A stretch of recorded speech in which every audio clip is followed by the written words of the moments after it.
Hey, what's going on, guys? It's about 9:30 a.m. on Sunday morning, a little bit later than I would like it to be, but I feel like I could say that about every single day.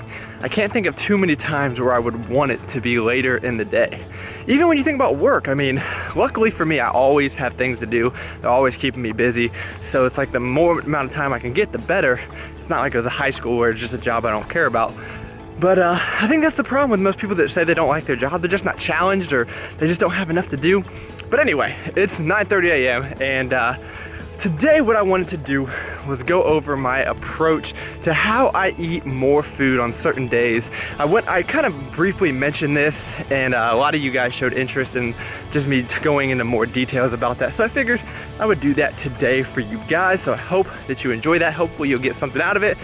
My hope is that this video will be a little bit more educational than most of my videos, because let's face it, most of the time I'm just showing you ridiculous things and it has no educational value whatsoever. So I figured I'd get my cardio in for the month because it's bikini season, so I'm trying to get a little bit shredded here. Figure I'd go on a 20-minute walk.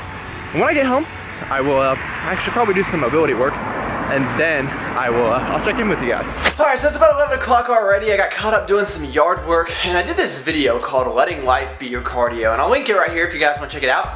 But someone commented on that video saying yard work is not cardio, and I definitely disagree. If you're out there and you're shoveling, or you're digging something up, or you're moving all around and it's hot, and you're like me and you're out of shape, it is definitely cardio. Obviously, if you're sitting on a riding mower, you're not getting anything out of it, but man, I got a pretty good workout out there. So needless to say, I meant to do that mobility work in the morning, didn't get around to it, but I swear I had good intentions. Alright, cue the Hoodie Allen. Baby, I just got one simple rule. So let's start with good intentions.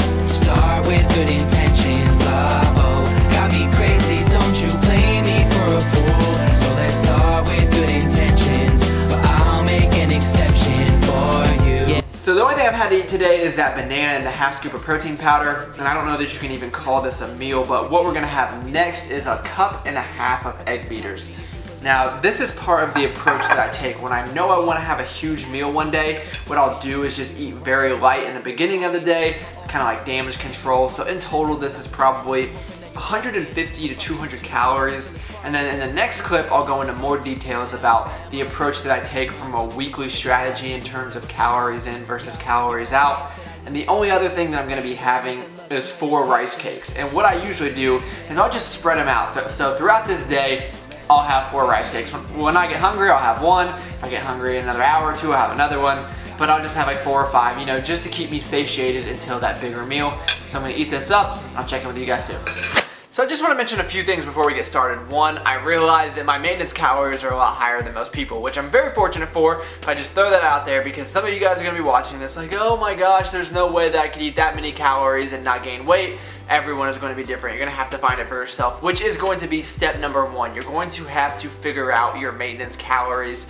The best way to do this that I found is trial and error. There's calculators, there's everything, and you're never gonna get it perfectly because your energy expenditure is going to be different every single day, which I might talk about a little bit, but just use your best judgment. The other thing, no one is ever going to accuse me of being shredded. So this is not a diet to get, you know, stage ready. I mean, you could use it to do that, but I'm not saying that this is how you get, you know, diced.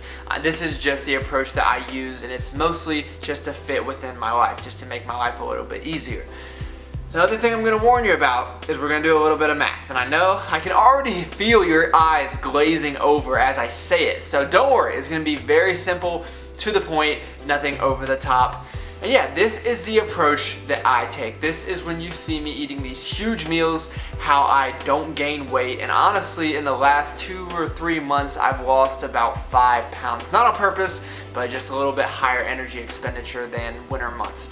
So this is what we're gonna start out doing. First, your daily or your caloric intake, and this is going to be your maintenance level. So for me, it's about 3,200 calories a day. Yes, I know that is very good. So here's what I'm going to show you guys. We've got the whiteboard over here. 3,200 calories a day equates to 22,400 calories in a week, and this is how I look at it. I take a weekly approach. I do not look at nutrition in terms of just 24 hours. I take a 7-day span and figure it out from there. So let me show you guys how I break this down from day to day. It was all a dream, bought an old whip when I was like 15. Thought it was fresh then, I was a freshman. What you mean, I got years to go. I swear my 97 hot is like a miracle. I tell them. Sorry, before we get to this, the other thing I wanted to mention is that for most people, I recommend you taking the same macros every single day. Just keep calories the same. Most people that count macros already overthink it enough, in my opinion, and they take it way too seriously. That's just my views, but this is just what I do to make my life easier, and I've been doing this a long time, and to be honest, I think I'm pretty good at it. I'm very good at manipulating numbers. It's what I do for a living. So here's what we got here, guys. So I go in a very slight caloric deficit the majority of the week, and I mean very slight. So slight that it does not negatively affect my performance at all, which is what I'm mostly concerned about. So you'll see on Monday, which is a training day, I will take in 3,000 calories. And then the next day, Tuesday, which is an off day, I'll just cut out my pre-workout meal, which brings me down to 2,800 calories. Wednesday and Thursday, which are both training days, I'll bump it back up to 3,000.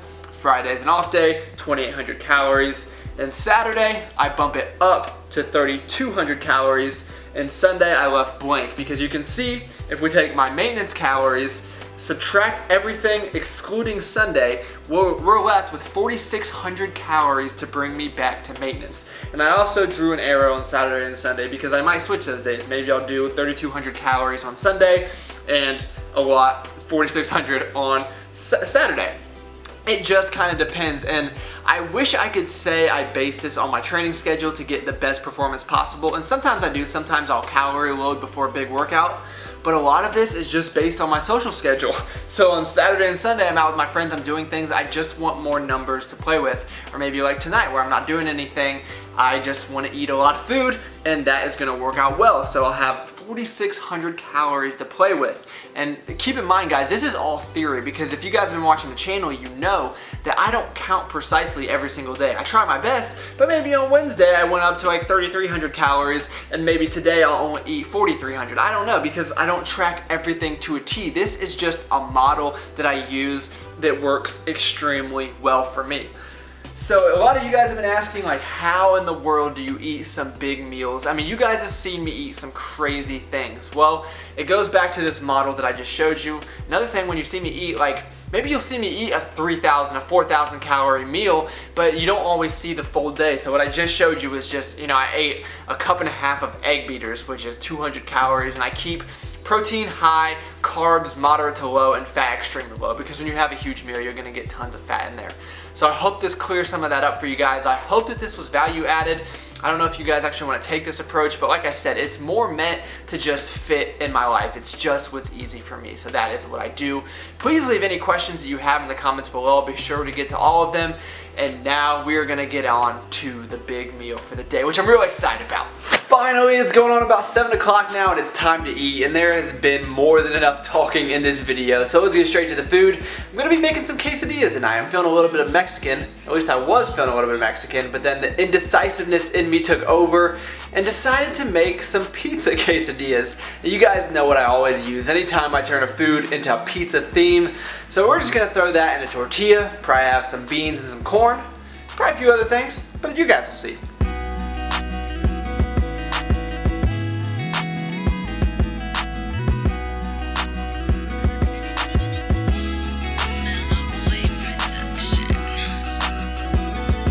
Alright, so I had one of the pizza quesadillas and it was pretty delicious. Would recommend you guys try that out. But you can see we got plenty of food over here, but no matter how I'm eating that day, I always make sure to get my micronutrients and enough fiber in. So we got, I believe this is 5 servings of Brussels sprouts, then we got some corn and some black beans topped with some taco sauce, and then we got like 3 or 4 servings each of strawberries and blueberries. So it has been a long day. I don't feel like talking anymore. I'm sure you guys don't feel like listening to me, so I'll talk to you at dessert.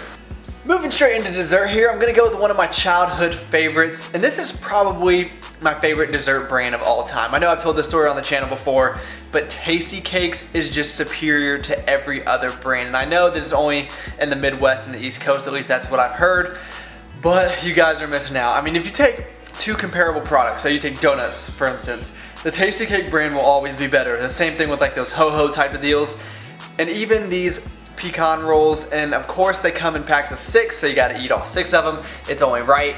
But to make them a little bit higher protein, I'm gonna mix up some yogurt and some MTS whey, make a little protein icing there. Then we'll have some Oreos and some ice cream, and you know, just end the day off right. So when you guys ask me why I'm always in a good mood, this could have something to do with it. What you smell is your breakfast. Alright, so here's the final macros and calorie count for the day. Now, if you're looking at this, you might be like, well, what happened to those 4,600 calories that you talked about earlier? Well, to be honest with you guys, I was eating all that food and I got full, and I'm not gonna sit here and force feed myself when I'm not hungry. That's just an eating disorder waiting to happen. But like I mentioned, this is not an exact science, so there's a good chance I ate a few hundred calories over a few days throughout the week, and there's a good chance I might get hungry before I go to bed and I'll have something else. I don't count every single gram of every single thing I put in my body, nor would I recommend anyone try to do that. I just get close enough to make sure that I'm hitting my personal goals. So that's the best you can do. Don't let it take over your life. It is not that serious, I promise you. Just let it fit within what you want to do in this world, and you can make yourself a very happy individual. At least that's what I tell myself. So hopefully this helps someone out there. Please like this video if you did enjoy it. That would really help me, and hopefully it will help this video find other people that have the same questions. So thanks for taking the time out of your day to watch this video. That always means a lot to me, guys, and I'll talk to you guys next time.